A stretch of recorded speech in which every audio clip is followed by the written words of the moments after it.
রাধে রাধে বন্ধুরা, আজকে করবো ছোলার ডাল রেসিপি। তোমাদের ভালো লাগলে অবশ্যই লাইক শেয়ার আর সাবস্ক্রাইব করে দিও চ্যানেলটিকে। প্রথমে ছোলার ডালটাকে ভিজিয়ে নিয়েছি। ছোলার ডালটাকে 4 থেকে 5 ঘন্টা ভিজিয়ে রাখতে হয়, তাতে তাড়াতাড়ি ছোলার ডালটা খুব সুন্দর সিদ্ধ হয়ে যায়। ছোলার ভিজানো জলটা ফেলে দিলাম, দিয়ে আর একবার ভালো করে ধুয়ে নিয়ে সিদ্ধ করে নিচ্ছি নুন, হলুদ, লঙ্কা আর তেল দিয়ে সিদ্ধ করলে ছোলা ডালটা কিন্তু আদিকে ছিটকে যায় না।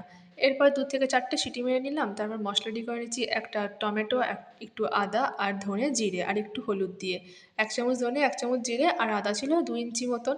এরপর তেলের মধ্যে দিয়ে দিয়েছি গোটা সাদা জিরে, শুকনো লঙ্কা, তেজপাতা ফোড়ন দিয়েছি। তারপর দিয়ে দিলাম ছোটো ছোটো করে রাখা টমেটো, আর গ্যাসের ফ্লেমটা কমিয়ে নিয়ে নুন আর চিনি দিয়ে ভালো করে নেড়ে চেড়ে নিলাম। যখন টমেটোটা লাল হয়ে আসবে তখন দিয়ে দেবো বেটে রাখা মশলাটা। এবার বেটে রাখা মশলাটা অনেকক্ষণ ভালো করে রসিয়ে নিতে হবে। আর এদিকে ডালটা দেখো খুব ভালোভাবে সিদ্ধ হয়ে গেছে। এরপর মশলা যখন শুকিয়ে আসবে তখন দিয়ে দেবো সিদ্ধ করে রাখা ডালটি, আর ডালের মধ্যে দিয়ে দেবো পনির ছোটো ছোটো করে বানিয়ে রেখেছিলাম, আর তার সাথে দিয়ে দেবো ধনেপাতা কুচি। ডালটা এখন খুব ভালোভাবে ফুটে আসবে, তার আগে নামানোর আগে দিয়ে দেবো ভাজা মশলা 1 চামচ মতন।